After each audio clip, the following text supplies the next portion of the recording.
नमस्कार। मातृशक्ति और पितृशक्ति बिहार के शिक्षा मंत्री प्रोफेसर चंद्रशेखर जी ने जो हमारी 3 पुस्तकों पर आपत्तिजनक जो उनके शब्द हैं, चौपाई हैं, विचार हैं, उन पर कोट करते हुए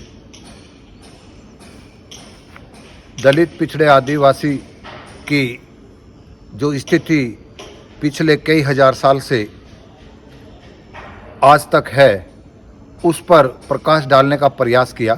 क्योंकि सच ये भी है, क्योंकि वो उस वर्ग को जो आज हिंदुत्व के नशे में अपनी मूल समस्याओं को, आत्मसम्मान को, अपने रोजगार को, अपने बदहाली को भूल करके केवल और केवल हिंदुत्व के नशे में दूसरे धर्मों को अपमानित करने को गौरवान्वित महसूस कर रहा है, तो उस तरफ उनका ध्यान था। और सच बताना भी चाहिए, मैं बार बार इसी पे ही कह रहा हूँ कि बाइबल में भी परिवर्तन हो चुके हैं, जो बताते हैं कि जब कोई गुजरता था तो उसके स्वर्ग की चिट्ठी उसका चर्च का पादरी लिखता था, तो लोगों ने समझा कि ये खुद चरित्रहीन है, खुद अविश्वासी है, खुद धोखेबाज है, तो ये हमारे मृतक को कैसे स्वर्ग में पहुंचा सकता है।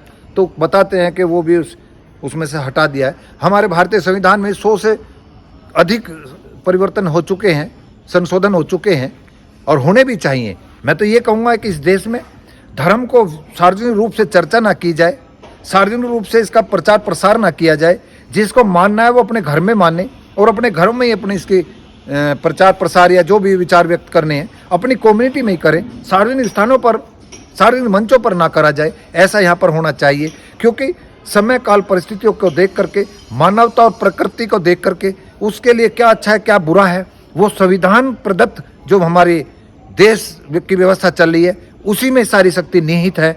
उस पर हमें जोर देना चाहिए। जिस पवित्र मंदिर को ये कहते हैं, उस पवित्र मंदिर में जाने वाले वे लोग ढोंगी, पाखंडी और जाति धर्म के नाम पर भड़का करके और भाव करके उस मंदिर में प्रवेश करते हैं, तो उसके परिणाम जैसे आ रहे हैं आपके सामने हैं। तो मेरा तात्पर्य ये है कि जो लोग इस तरफ भाजपा के प्रवक्ता सुधांशु त्रिवेदी मुद्दे से भटका देते हैं कि डिबेट उन शब्दों पर होनी चाहिए, वो पाकिस्तान की और इस्लाम की बात करने लगते हैं कि भाई इस्लाम में आप ऐसा बोल कर देखिए। अरे भैया, हम अपने महापुरुषों के किए हुए कृत्य और कुकृत्य के ऊपर अवलोकन कर रहे हैं, ना कि हम कुरान के ऊपर कर रहे हैं, ना कि हम मुसलमान के ऊपर कर रहे हैं। और आपकी तो यूएसपी है मुसलमान होना, और मुसलमानों को अब समझ लेना चाहिए कि आपके इस कट्टरता और धर्मांता की वजह से ये इनके मंसूबे कामयाब हो रहे हैं। तो बिहार के मंत्री ने जो कहा है वो समीक्षा का विषय है। जैसे संविधान में संशोधन हो चुका है, अगर आप कुरान की बात करते हैं उसमें संशोधन नहीं हो रहा। मुझे अभी पता चला कि अरब के सुल्तान के इस तरफ मनोदशा बन चुकी है कि जो आयतें या इस तरह की कोई सूरा उरा जो भी हैं, वे 40, 42 या 24 बताई हैं, जो अन्य धर्मों को और अन्य देशों को प्रभावित करती हैं या उससे मानसिक या उत्पीड़न या भेदभाव का भाव आता है, उनको वे थोड़ा चेंज करने या हटाने के विचार बना रहे हैं। आप उनका हवाला देते हो, आप पहल तुम करिए। सनातनी हम हैं, जब हम सनातनी हैं तो हमें पहल करनी चाहिए। यानी कि सभ्यता और मानवता और बौद्धिक शक्ति हमारे अंदर ज़्यादा होगी तो हमें पहल करनी चाहिए।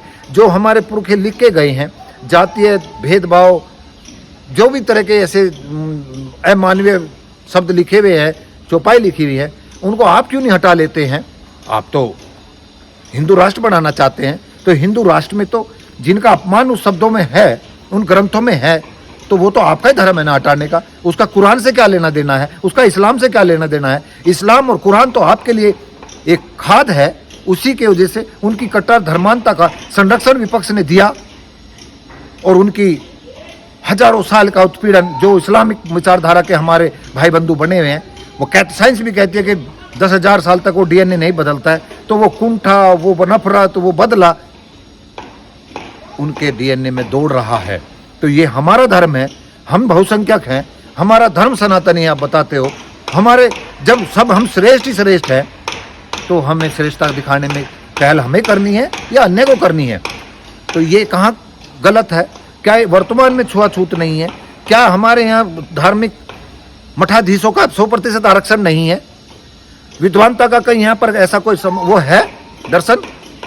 शासनिक प्रशासनिक सेवाओं में बोला बाला किसका है? इस सत्य को कौन नकार सकता है? और आप धार्मिक उन्मादी हिंदुत्व का नशा दे करके इस बहुसंख्यक समाज को आर्थिक, सामाजिक और धार्मिक रूप से शोषित भी कर रहे हैं और उन्हें हिंदुत्व का झंडा भी दे रहे हैं। तो इसमें मैं इस्लामिक लोगों को भी कहूँगा कि आप अपनी बढ़ चढ़ के भाषा बोलना बंद कर दें। आप इनको खुराक दे रहे हैं, इनकी वजह से ये खा भी रहे हैं, गुर्रा भी रहे हैं, सत्ता भी पा रहे हैं और अपमानित भी कर रहे हैं। जिनके मतों से सत्ता इनको मिल रही है, उन्हीं के अधिकारों को वंचित करने पर लगे हुए हैं। तो मेरा ये तात्पर्य है कि जो लोग ये टीवी पर डिबेट हो रही हैं, इसमें भी ये भाजपा प्रवक्ताओं का पक्ष लेते हैं, उनको कुतर्क करने के लिए आज़ादी देते हैं। दूसरा कोई तथ्य की और सत्य की बात करे तो उसको ये आवाज़ बंद करते हैं। तो इस दृश्य को देख करके जो विवेकी लोग हैं वे जाग जाएं, अपने पुरखों के, अपने वर्तमान और अपने बच्चों के भविष्य के लिए जो रास्ते कुंद होने लग रहे हैं उनका ध्यान रखते हुए मानवता की तरफ चले, हिंदुत्व का नशा छोड़े। और जैसे इस्लामिक कट्टरता का पूरी दुनिया में इस समय शक की दृष्टि से देखा जा रहा है, आपके पास तो कोई विकल्प भी नहीं है। उनके तो 56-57 देश भी हैं, आपका क्या है? और एक कतर देश ने आपके एक नुपुर शर्मा के बयान पर सरकार को झुकना पड़ गया, मुकदमा दर्ज कराना पड़ा। तो ऐसी अवस्था को आप समझें और इन समझते हुए अपने विचारों को मैंने इसलिए भाव व्यक्त किया है कि हमें मानवता के साथ रखते हुए अपनी इस सब दृश्य को देखते हुए विचार और चरित्र को बदल करके सही लोगों को हमें सत्ता में भेजना चाहिए, जो हमारे बच्चों के भविष्य के नीति निर्धारक बनते हैं। नमस्कार।